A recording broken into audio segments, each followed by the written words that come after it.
கடக ராசிக்கு இந்த 2026 எப்படி சார் இருக்கு? இல்ல கடகம்னாலே எல்லாம் நடிகர் விஜய்க்கு என்ன சொல்ல போறாரு அப்படின்னே பார்க்க ஆரம்பிச்சுட்டாங்க. ரிஷபம்னா உதயநிதிக்கு என்ன சொல்ல போறாரு அப்படின்னு.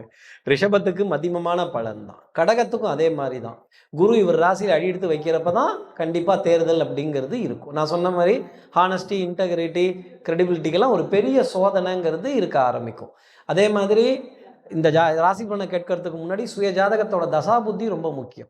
கடகராசியை பொறுத்தவரையிலும் ஆப்ரேஷன் சக்சஸ், ஆனால் பேஷண்ட்டு ஃபெயிலா, என்ன ஆச்சு, கண்ணு திறந்தாரா திறக்கலையா, இதுதான் தெரிய வரும்.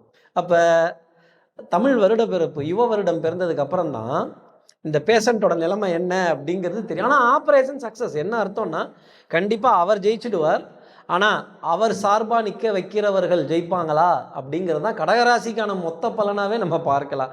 அப்போ கடகராசியில் குடும்பத்தில் அவர் நல்லா பண்ணிடுவார், அவங்க குடும்ப உறவுகள் எப்படி இருக்காங்க அப்படிங்கிறத கொஞ்சம் கவனித்து பார்க்கணும். கணவன் மனைவி இடையே சின்ன சின்ன வாத விவாதங்கள், வம்பு கலாட்டாக்கள் கண்டிப்பாக இருக்கும். பிள்ளைகளோட வாழ்க்கையில் சின்ன சின்ன ஆலோசனைகள் சொல்ல வேண்டிய தருணங்கள், ஒரு மென்டரை தேடி போக வேண்டிய ஒரு தருணங்கள் இருக்குங்கிறதையும் சொல்லலாம்.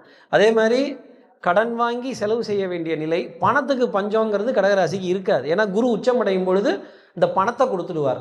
பணம் சந்தோஷம் கொடுக்குமான்னா அதை சொல்ல தெரில. பணத்துக்கும் சந்தோஷத்துக்கும் எந்த விதத்துலையும் சம்பந்தம் கிடையாது. இந்த பணம் நல்ல காரியங்களுக்கு பயன்படும் போது அந்த சந்தோஷம் அப்படிங்கிறது வரும். உடல் நலத்தில் நல்ல இம்ப்ரூவ்மெண்ட் இருக்கும், ஹெல்த்தில் நல்ல இம்ப்ரூவ்மெண்ட்டுங்கிறது இருக்கும், சொசைட்டியில் ஸ்டேட்டஸுங்கிறது ரொம்ப ஜாஸ்தி இருக்கும். குடும்ப உறவுகளிடையே சின்ன சின்ன வாத விவாதங்கள், வம்பு கலாட்டாக்கள் வந்து மறைய வேண்டிய நிலை அப்படிங்கிறதும் இருக்கும். கடகராசிக்கு நான் சொல்லக்கூடிய ஒரு பரிகாரமே திருப்பதி ஏழுமலையானோட வழிபாடு.